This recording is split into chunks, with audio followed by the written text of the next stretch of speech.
everybody. Welcome to Beyond Life Paranormal Research Missouri's podcast. And thank you all for joining me tonight. I want to send a special thank you to Supernatural Inc. for letting us host our own podcast on their network.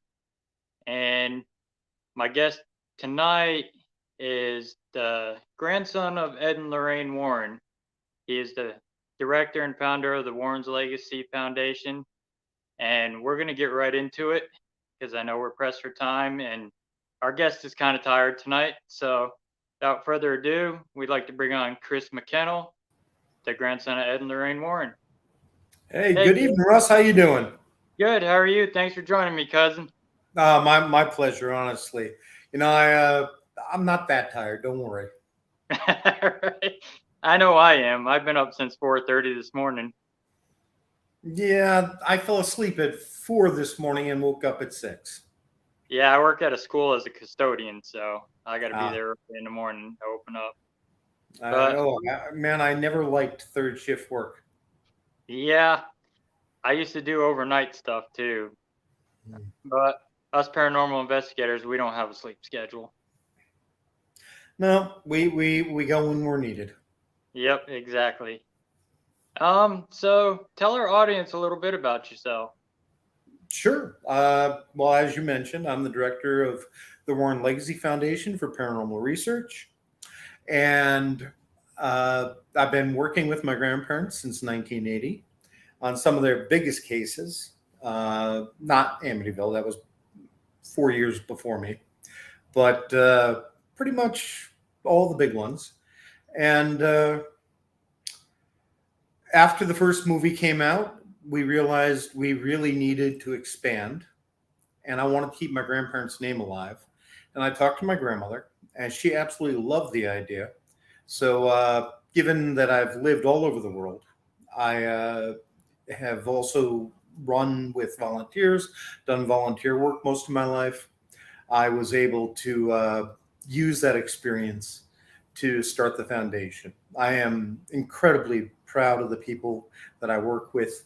They are extraordinary. We've got over 100 people all over the world, and they give tirelessly.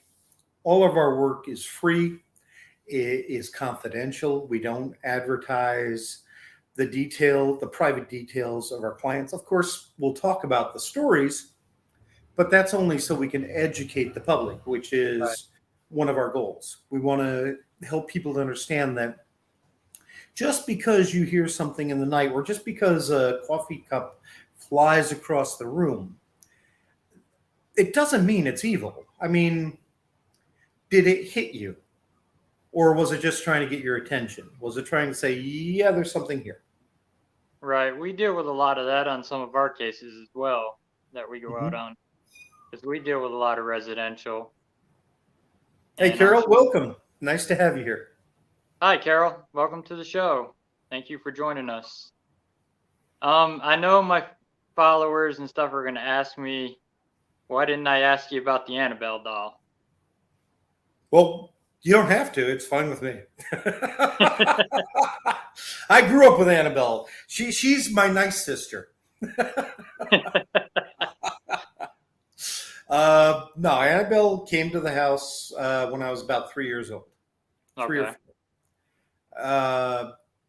And the story is not at all like the movies. Not even a little bit. The second movie talks about what the medium got wrong in the story that was spun. But yeah, Annabelle is dangerous. It's just not at all what people think it is. As a matter of fact, it's a Raggedy Ann doll. It certainly isn't that hideous monstrosity from the movies. Is that actually true that she actually killed a reporter? He challenged the doll and he got in a terrible car accident? No, not at all. I've heard so many different variations of that story. Here's what really happened.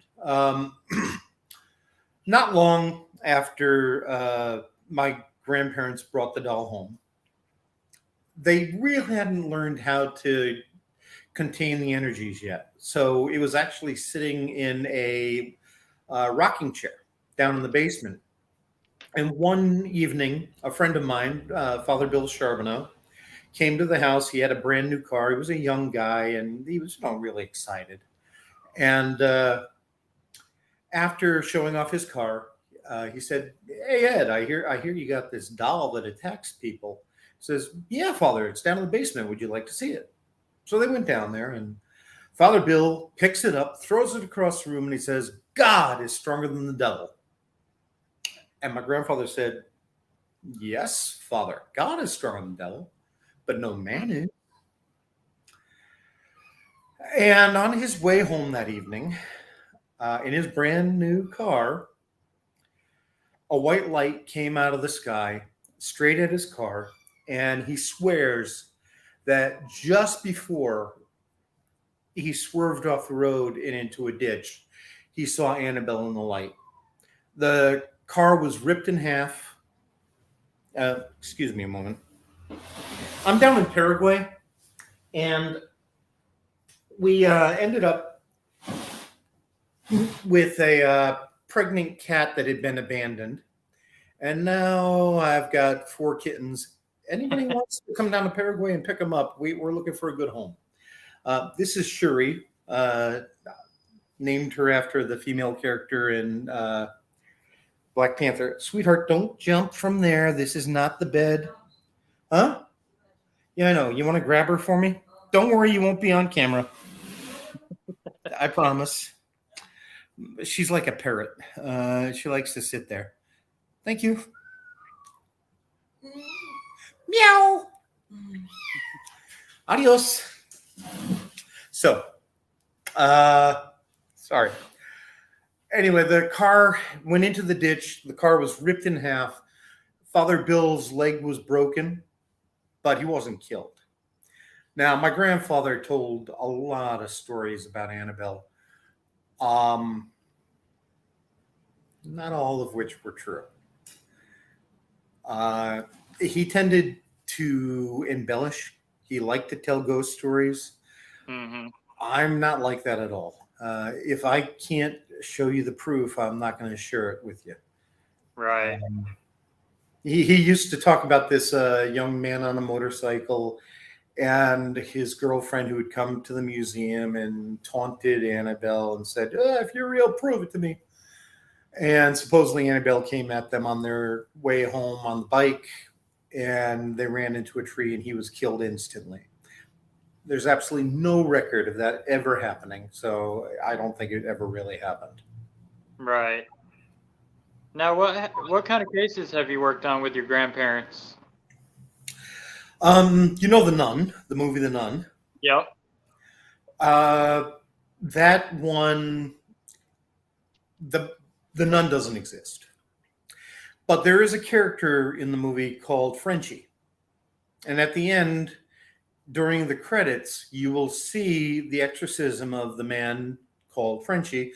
His real name was Maurice Theriault. And that was the case where my grandfather had his first heart attack. Okay. I worked that case from the very first day all the way through the exorcism. I was a man standing between Archbishop McKenna and Maurice. Maurice was bleeding from the eyes, drooling blood down his shirt, talking and saying, when he was asked, by the power of Christ, I command you, tell me your name. And he said, I am what I am, which is exactly what God said to Moses through the burning bush. So we never actually got the name. And it's one thing I have to say about that is that's a very Catholic thing. The truth is, it isn't necessary. There are exorcism rites in every religion in the world, some of which are not confrontational, like Umbanda or Kimbanda, and others are extremely combative and dangerous. I have found that these entities, whatever they really truly are, will manifest according to their culture or according to the local culture and spiritual beliefs. They do not manifest always as the devil. Okay. Do I have a photo of the real Annabelle? If you go to my Facebook page or if you go to our website, which is right there, warrenlegacy.com, there are tons of photos of my grandparents and Annabelle. Please feel free.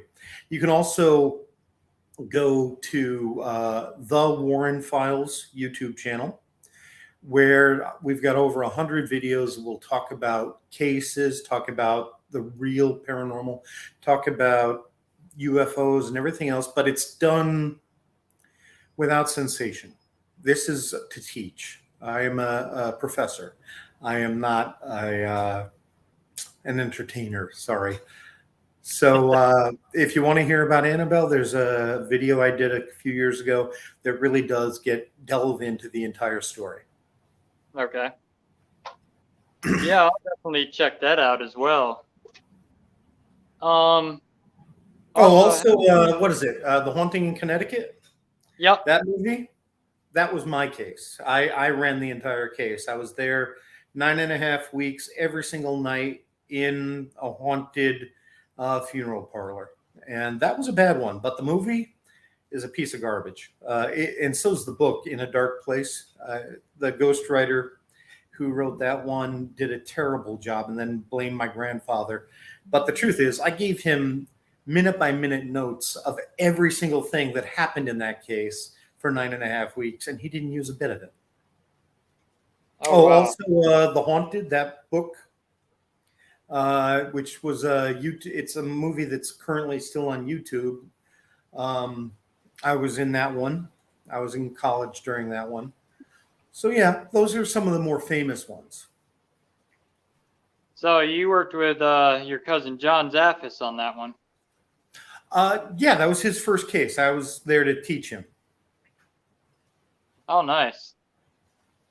How do you think, since your grandparents did the research, how paranormal evolved after that? How it's been more in depth now, or do you think it's more thrill seeking? A little bit of both. If you're part of the foundation, you're part of a professional organization. We're incredibly selective about who gets to join. For us, our clients come first, then we educate the public, educate the next generation of researchers, and just like my grandmother, we help psychics so that they can not feel so alone. We actually have 2 psychic support groups online with over 1,000 members currently, one in English, one in Spanish. And it's not a place to go for readings. It's not a place where you can go to learn to be a psychic. It's a place for psychics so they don't feel so alone. It's a community. It's a support group, which I'm a therapist by trade. So, yeah. Hey, Tracy. Welcome, Tracy. Thank you for joining the show. Very nice. Yeah, the tour or the museum's actually been closed to the public for a few years now. It was never a public venue. It was always by invitation only. And zoning laws prevent us from opening it to people. So we're actually planning on going back to see Judy and Tony. My mom and her husband, yeah. Yep. And I see Annabelle's going to be at the Warren's Paracon this year. Yeah, every single time. That's the draw for Tony.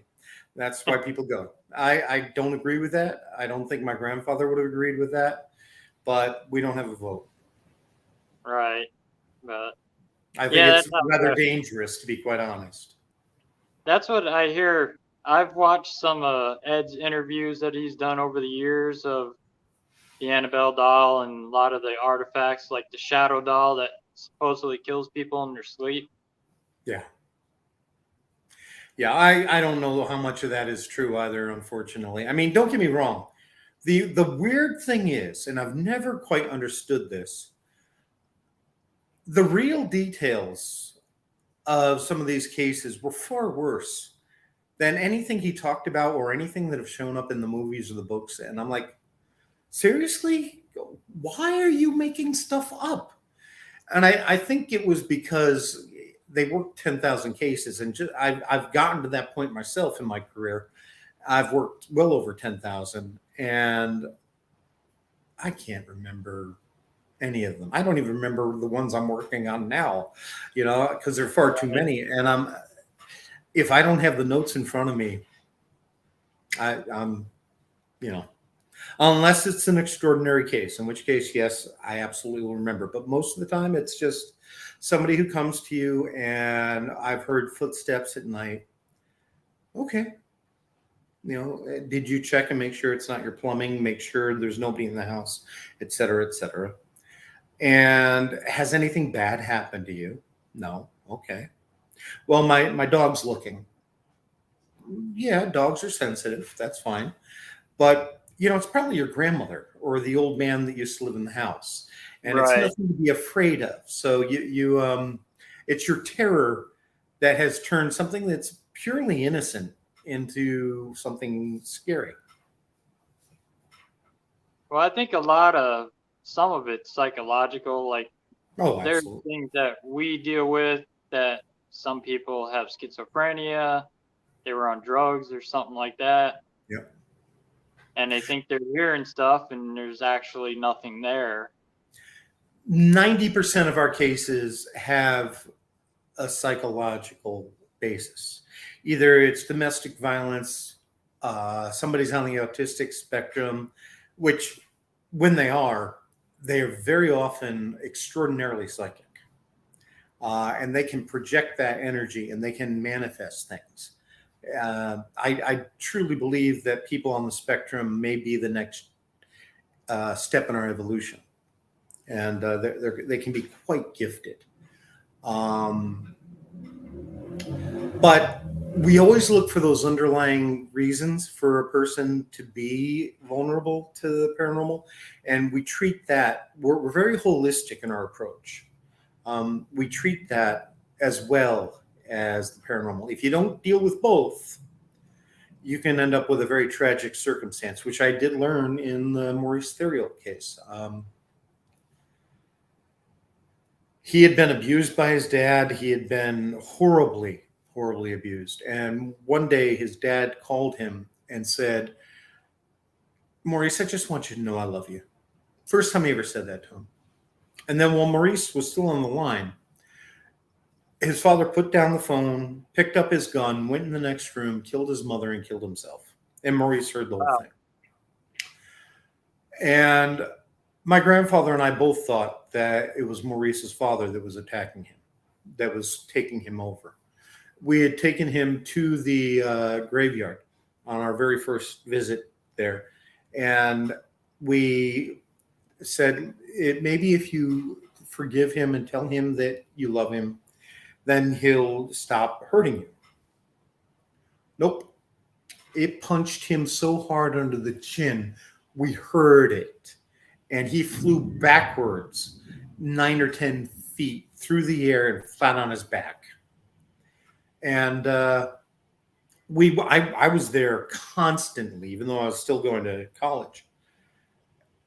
And unfortunately, I was studying psychology. I already saw the link there. My grandfather was reluctant to believe in that. And we didn't deal with the underlying traumas that made him vulnerable. And a couple of years later, he was coming under possession again. His wife, Nancy, got him out of the house. And one night, she was coming home from work and he had his shotgun. He blew her arm off, dragged her bleeding into the kitchen, sat her at the kitchen table. And she thought, this is it. I'm going to die just like his mother died. And at the last moment, he blew his head off instead. Oh, wow. And this is why we are much more holistic in our approach. And I could see why, especially like I said, some of the cases we've done have been pretty harsh. And like I said, we deal with a lot of residential. And We don't use the word demon in the foundation ever. I'm an exorcist and I'm a pastor, but I am not. I have no religion. Um, and I agree with you, Carol. Absolutely, I agree with you. Yeah, exactly, Carol. I agree with you as well. Um, I believe there are many different paths to God, and they're all valid. It has far more to do with you and your sincerity and your empathy for others and your love. If you go to church every single day and you pray and you shake hands in church and then you walk out on the street and you're mean to everybody or ignore the poor person begging on the street, then you miss the point. As you Right. do unto the least of my brothers, so you do unto me. Simple. That's the one basic thing that is in every single religion in the world.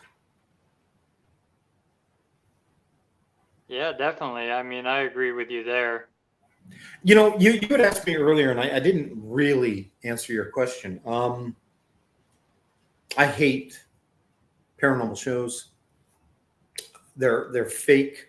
They teach such incredibly bad practices.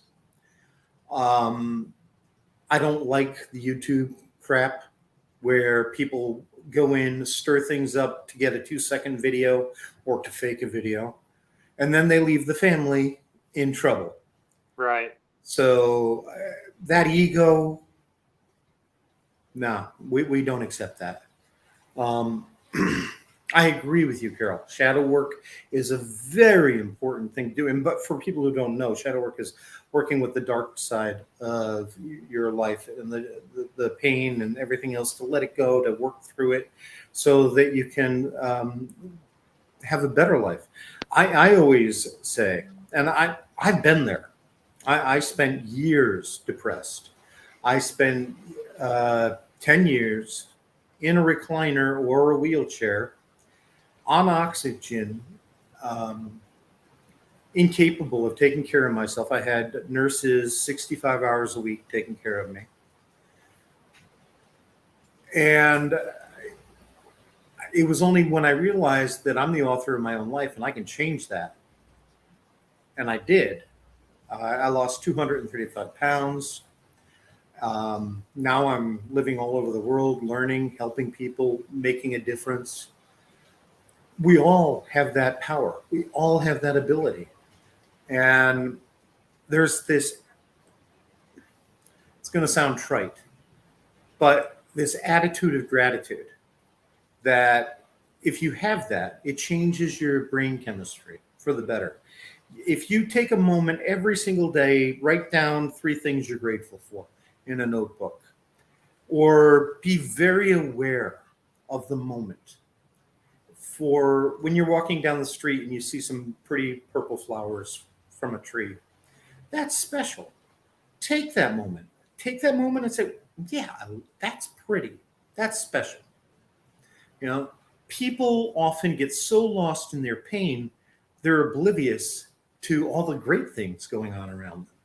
Right. How many of us drive to work every single day and don't remember the drive? You know, Yeah. take a moment. One of my favorite parables is of a Buddhist monk who's being marched to be beheaded. And he's about to step up to the executioner and he sees this one perfect strawberry on the ground. And he reaches down and he picks it up and he takes a bite out of it and he has this expression of absolute bliss on his face. And the executioner's like, "What are you smiling about? I'm about to cut your head off." He said, "That's in a moment. Right now, I'm enjoying a strawberry." Nothing bad lasts forever and nothing good lasts forever. Right. I agree. Be aware of all of it. And also, never be so sure that the thing you thought was bad really is. I am grateful today for every single thing I've ever been through. Because without all of the horrors I've been through, I couldn't be the person I am and be helping people. Um, if you don't mind, I'll share another parable Sure. of a Chinese farmer working on a small farm with his young son, 16 years old. And uh, one day, their horse gets loose and runs away. And the neighbor says, "Oh, what terrible luck." And the farmer says, "Good, bad, who knows?" A few days later, the mayor comes back with a gorgeous giant stallion. And again, the neighbor says, "Wow, what good luck."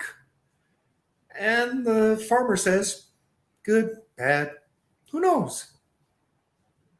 Next day, his son takes the stallion out to the field because he's going to work with him. And the stallion throws him, and the boy breaks his leg. The neighbor and his son bring the boy into the hut to recuperate and say, "Oh, what terrible luck." And again, the farmer says, "Good, bad, who knows?" 2 days later, a warlord comes to the town, and he takes all the able bodied young men to fight in a war, including the neighbor's son. So, good, bad, who knows? That's definitely a good one. It helps. It helps when you're going through hard times. I lost my fiance to cancer years Oh, ago. sorry to hear that. My condolences. You know what? It was hard. It was tremendously hard for many years. And honestly, Carol, the best thing you could ever do really is. But if Diana hadn't died, I wouldn't have gone through what I went through. I wouldn't have had to deal with the grief I dealt with. I wouldn't have been visited by her after she died twice. Once she actually came into my bedroom, our bedroom. She was in bed with me, looking at me, and I could see her in the reflection in the mirror. And I closed my eyes because I didn't want to see her leave. She got right in front of me and she said, "I love you." And then she kissed me on the lips and she was gone. Oh, wow. So I have taken that experience and it has allowed me to help hundreds of people who are grieving and help them with their pain and loss. Because when we grieve, we're not grieving for them. We're grieving for ourselves. Yep. We miss them. Now I know better. And when you die, it's a coming home party. It's like, yeah, it's great to see you again. Everybody's excited on the other side. They're having a great time. Hey, It's Kathy. only hard for us. I was with my grandmother the last year and a half of her life. And the last day of her life, I was the only one with her. And, we spent the day singing her favorite songs. I bought her a music box that I programmed with her songs. And she had Alzheimer's. So she had been mostly nonverbal, except that she really understood her music still. And at one point, though, she looked at me and she said, "I love you." And I could feel the spirits in the room. They were overwhelming and the room was crowded. And I asked her if she could feel it. She couldn't at that point. But I knew this was it. This was the night. And as soon as she died, all the power in my iPad was sucked out, gone, zoop, immediately. And I asked her, "Grandma, are you okay? Are you still here?" And I got this high-pitched noise. And I was like, "Okay, Grandma, okay." And she's been with me in Scotland. She and my grandfather, they both immediately visited me at the house, their house.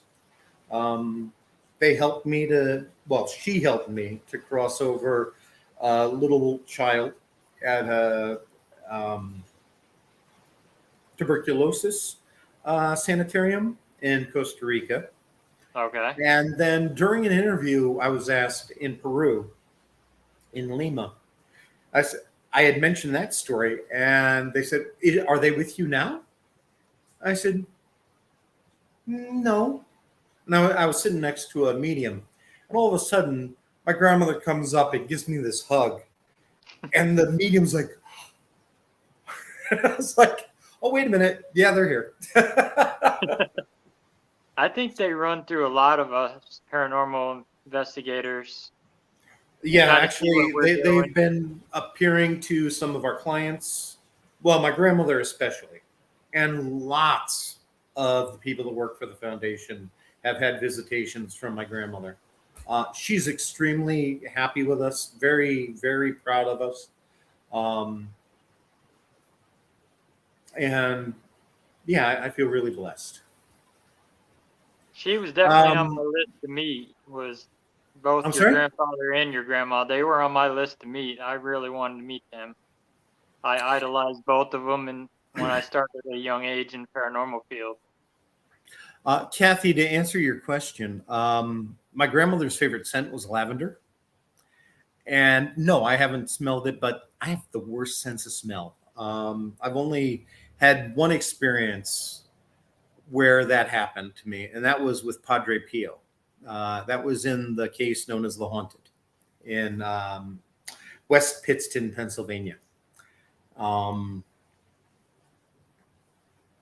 but my grandparents just show up. I see them. So, yeah, I don't need to smell them.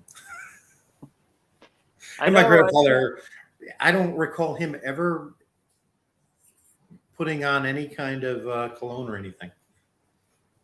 I know. I seen a Steve Huff video where he contacted your grandmother. I'm sorry, whom? Steve Huff from Huff Oh, Paranormal. God, what a piece of crap he is. That is bull crap. He did not. Okay. This man has been exposed so many times. He takes audio of famous people and then he distorts it, plays it backwards, etc. And then he sells his boxes for $2,000 to $4,000. He's a con man. And when I called him out on that, his fans attacked me. But no, that man, he's gotten rich on using other people's grief. He is garbage. Yeah, I just saw that video on YouTube. I see it's still up, but Yeah, I know. I've reported it, but they don't care. right. There was this woman in Mexico, this medium. Look, I'm a medium and a psychic, and I don't trust my own abilities, let alone anybody Right. else's, unless I have evidence. I will never tell a client what I'm feeling because if they believe me, I can cause a great deal of harm. Yeah, exactly. That's bull crap. And this woman in Mexico is going on about how I'm living in my grandparents' house and there's going to be a fire and I'm going to die. And I'm like, I'm listening to you here in Colombia, and nope, none of that's true. This is all garbage. I'm tired of Yeah. it. People go to my grandparents' graveyards and they try to do spirit box sessions. I'm not a fan of any of that stuff. The truth is, my grandparents thought that spirit communication was very dangerous. If you don't know what you're doing, you shouldn't be doing it. And that's Exactly. true of all of this work. This is not for amateurs. This isn't something that should be taken lightly. People die in this. I Definitely. have had the gas turn on my stove 3 times, 3 nights in a row without the flame and fill up the whole house with gas because I was working on a bad case. Another time, I just arranged an exorcism for a woman that night.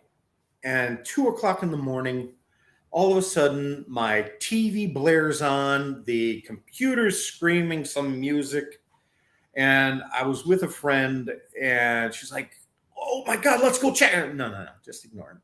And it stopped a minute later. Then 2 minutes later, it started again. Oh, fine. I went in, I unplugged the TV, but the computer burned out for some reason. It didn't get fixed for about 6 months.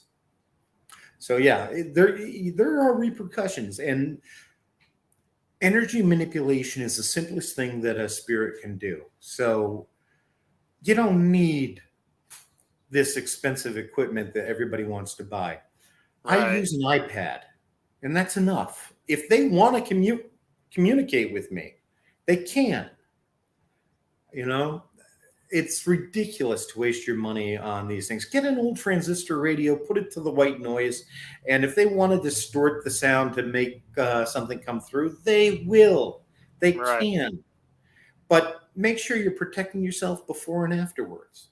You know, my grandparents always hated the Ouija board, but the truth is, it isn't the board, it's your intention to make communication with spirit that can be dangerous. If you are somebody negative, somebody open to negative energies, then it is possible that that will happen to you. I mean, millions of people use Ouija boards without ever having anything happen, but there are plenty that do have repercussions.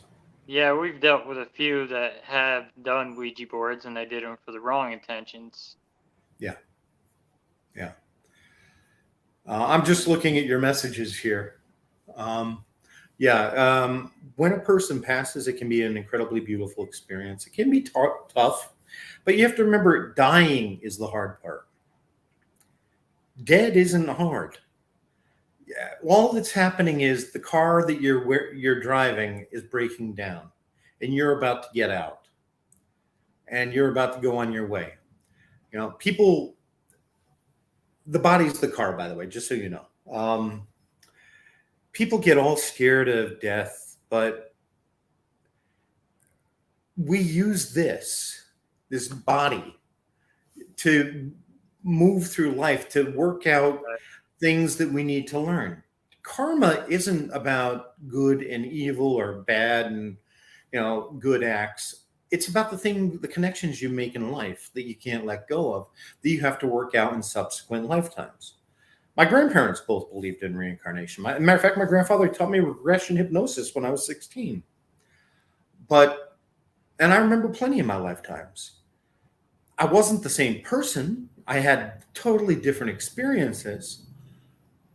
But I'm here today working out some of the unfinished business that I couldn't let go of in the past. And then Right. using those lessons to move on and progress. Oh, and Kathy, yeah, I got to talk about orbs. I hate them. Oh God, I hate orbs. So do I. Almost always, especially with digital cameras. It's a moth. It's a light flare. It's dust on the lens. It can be so many things that are natural. And yet people immediately jump to it being paranormal. Um, I have seen real ones, but they're rare. They're few and far between. I love old cameras with real film. Digital today is terrible. And unfortunately, it can be manipulated so much. If I don't know the researcher showing me that photo, I am simply not going to believe what I'm looking at. Right. What's your theory on like the DVR cameras that a lot of investigators use on investigations? You mean, what is it called? SLS or something? Regular The stick standard figure night ones? vision security cameras. No, same thing. It's digital. And they can cause light flares and they can adjust badly to changing light conditions. Um, oh, Ernest. Welcome, Ernest.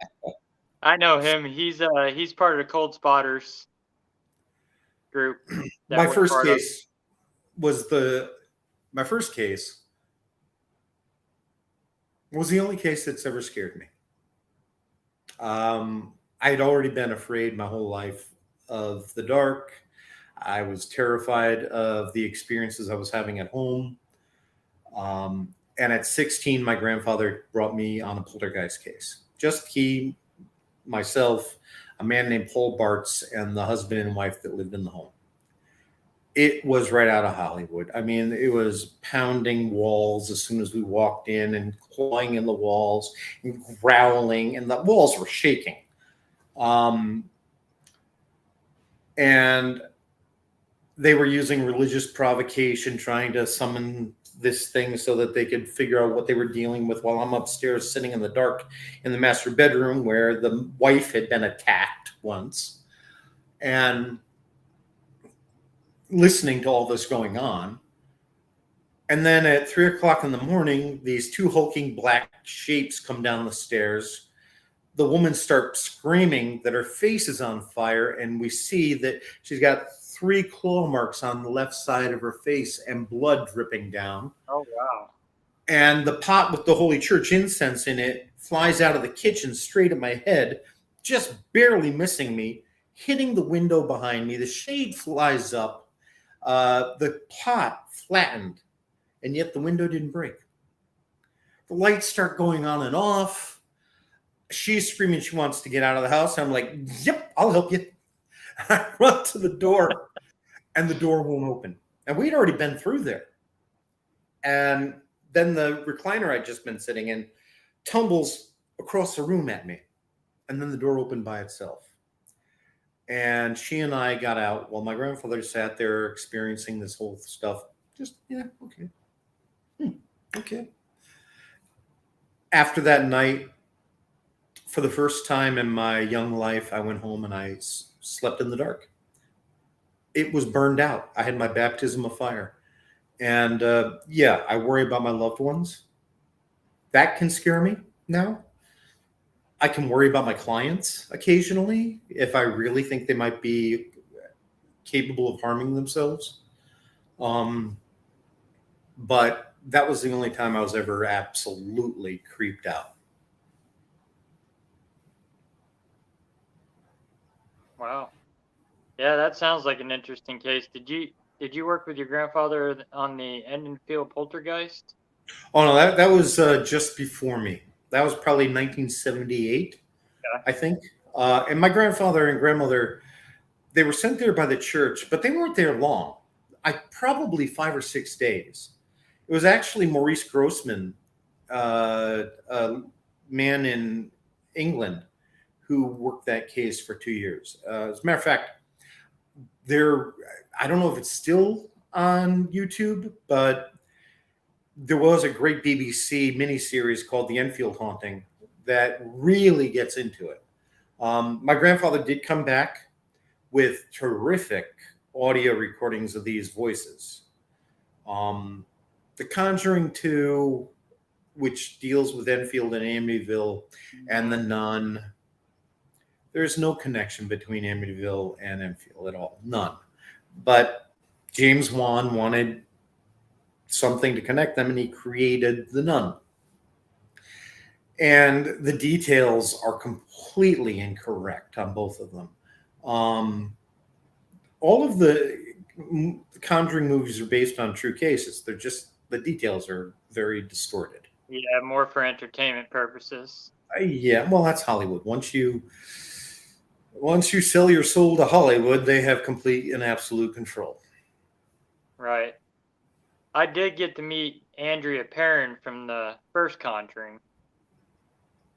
Never had the pleasure. And she told us about the house and about your grandparents coming there and the seance that they did in the dining room. Yeah, that was early on. I mean, they'd only been working for like 23, 24, 25 years. And they knew they were making a lot of mistakes back then. They didn't know how to deal with that case. They worked on that case for like 8 or 9 years. And they never talked about it in any of their lectures, never talked about it to me. it wasn't one that they were particularly proud of, you know. So yeah, I know there was a story that the father actually told your grandparents to get out when that seance went bad.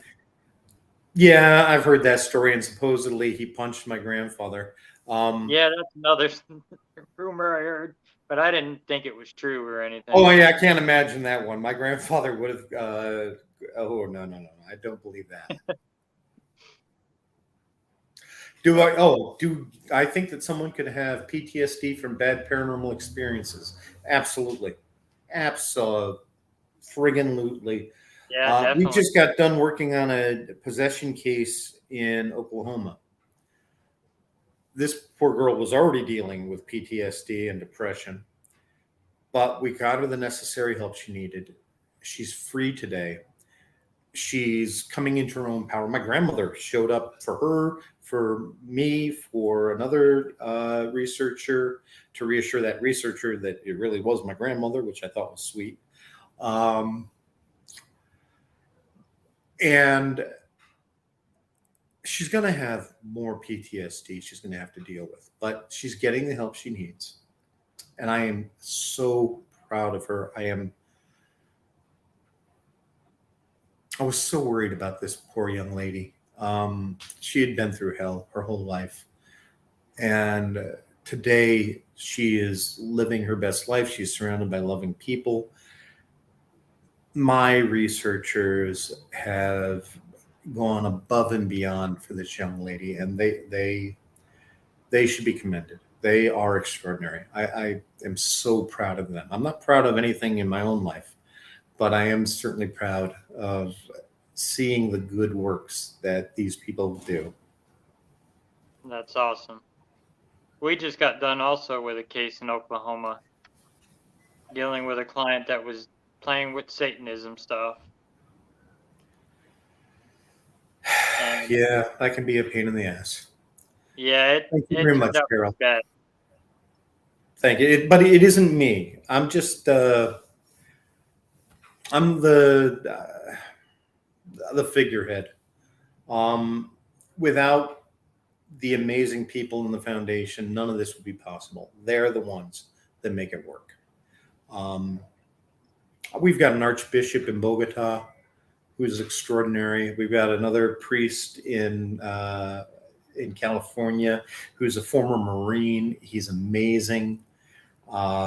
We've got doctors and psychologists and engineers and just ordinary, normal people everywhere. And we've got shaman and witches and pagans. And if you see our logo, it's surrounded by icons of different religions because we work with all religions.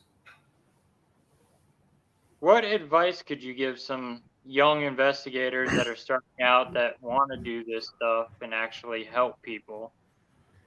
Be respectful. Never ever walk away from a case without finding help. If you need help, you come to me. You come to the Warren Legacy Foundation, warrenlegacy.com.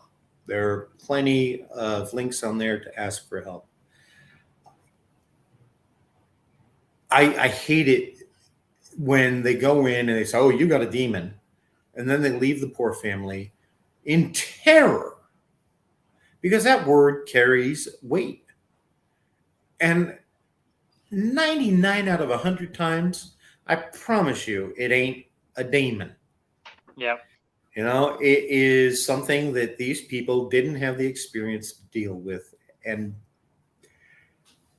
the manifestation, whatever it was beyond them. So they gave up, said, "Oh, yeah, you got a demon attached to you." And like, I have seen poor clients go off and pay $600 every single time they go to a rescue ministry for some stupid prayer session so that they can get free. And of course, you got to keep going back again and again and again and again when there was actually nothing there. They just were psychic and they were sensing the spirits around them. That's it. And those parasites, they really bother me. Yeah, You want to learn, they bother go me to the too. Warren Files YouTube channel. You're not going to learn how to be a um, investigator, maybe, but you're going to learn an awful lot of the things you shouldn't do, and also learn how myself and many other people have worked on things, and you'll get a lot of our experience. It isn't just me talking. It's very important to me that the foundation is represented by all of our members. Awesome. We got almost 5 minutes left. Tell everybody how they can get a hold of you, and if any of the audience has any more questions for Chris, feel free to ask. Yeah, please. Well, as I said, you can get a hold of me on Facebook, Chris McKinnell, or the Warren Legacy Foundation. If you need help dealing with your psychic abilities, whether it be to learn how to deal with your anxiety, your panic attacks, because you're, an out of control empath, or you want help enhancing or suppressing your abilities, learn how to psychically ground, what have you. You can find us there too. We'll be happy to share the links to our private groups. They're on Facebook. You can go to warrenlegacy.com and get help there and more information. And the Warren Files YouTube channel. Make sure, though, the Warren Files. There are a lot of people that will put the Warren Files on their videos. And then you have to look at where it's at, what the channel actually is, because chances are it's not. Hi, Farah. I see you're tuning in. She's actually a demonologist. She's been friends with your grandmother for a long time. Oh, very nice. She's kind of my mentor. She's mentoring me on the demonology stuff and learning all different stuff. Shh. Sorry, the kitten's crying. That's all right. Like I said, we got 5 minutes left. If there's anybody out there that's got any questions for Chris, feel free to ask. Well, I guess the thing that I'd like to leave people with, to me, fear is the enemy. It isn't demons. Demons are usually a manifestation of yours. It doesn't mean they're not real. It doesn't mean they can't take on a life of their own. They're tulpas or egregores. They're self-manifested spirits, and they can become deadly. They can kill. This isn't work that should be taken lightly. I'm not a fan of paranormal tourism for the most part, especially in locales where they say you can't pass over the spirit. Right. To me, that's unethical. If I'm not there to help, I shouldn't be there at all. That's just the way it is. Right. How does one balance their abilities with their everyday life without them intruding when not wanted? That's an important question, actually. If you don't set psychic boundaries one way or another in your life, then spirits don't have any. They have to respect your boundaries. You have to set them clearly. Every single religion does that. And it is very, very important that you do that. If they're bothering you, you say, you may not talk to me at this time. You may talk to me from this time to this time, and that's it. Period. I am lucky. I suppressed my abilities for so many years that they only work if I allow them to. But that takes practice. I've never been comfortable with them. And Ernest is asking, what do you think about hearing a family member voice that wakes you up? I had that experience several times with somebody that I loved dearly when I was young and coming into my abilities. And every single time she was in trouble, our psychic connection was so strong that I would hear. Now, often it can be because, they're dying too.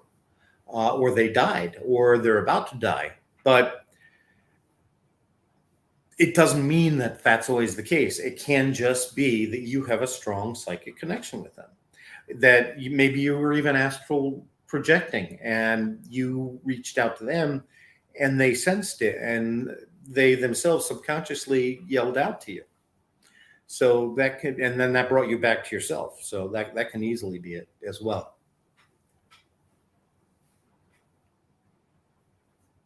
And Tracy is saying, for goodness sake, respect the spirits you're dealing with. I Exactly. agree. I totally, absolutely agree. To me, ghosts are people, period. And I don't care if you're in your body or out of your body. I'm there to help. That's it. I have helped so many people who committed suicide to get past their fear when they realize they're still here and they're afraid to pass over because they think they're going to go to hell. It's a therapy session. It's a mediation to help them to realize that's not what's going to happen to them. We create our own hell. Our hell is getting lost in the dark because we are afraid to go to the light of God. That's hell. It isn't Dante's Inferno. That's not real. Dante was just a poet, Right. so don't uh, don't worry about that. We create our own hell. But if you don't live the right life, you're probably going to end up coming back here again and again and again. According to a very, very excellent psychic, I was actually a Mongolian tyrant at one point. I've also been a Chinese slave. I've been a Civil War naval man, and I fought in World War One, and then became a shopkeeper. I remember this life, and then I became a sheriff in Texas. Well, sheriff's deputy in Texas, and I was killed at a routine traffic stop. That was my last lifetime. Carol, you're right. Put up a do not disturb sign. Be firm, respectful but firm, always. And that goes with dealing with ghosts in your home as well. Hey, this is our home now. You're welcome to stay if you wish. If you want help passing over, we'll help you to pass over. But do not disturb us. Do not bother us. Live and let live. Right. And we are at our 9 o'clock hour. We'd like to thank our guest, Chris McKinnell. While we wrap up, thank you everybody for tuning in tonight. Remember to stay humble, stay safe out there, especially you investigators that are out doing the work, helping people. Stay safe, stay humble, and we'll see you again next Friday. God bless you all. And thank you very much, Russell. Yep, thank you.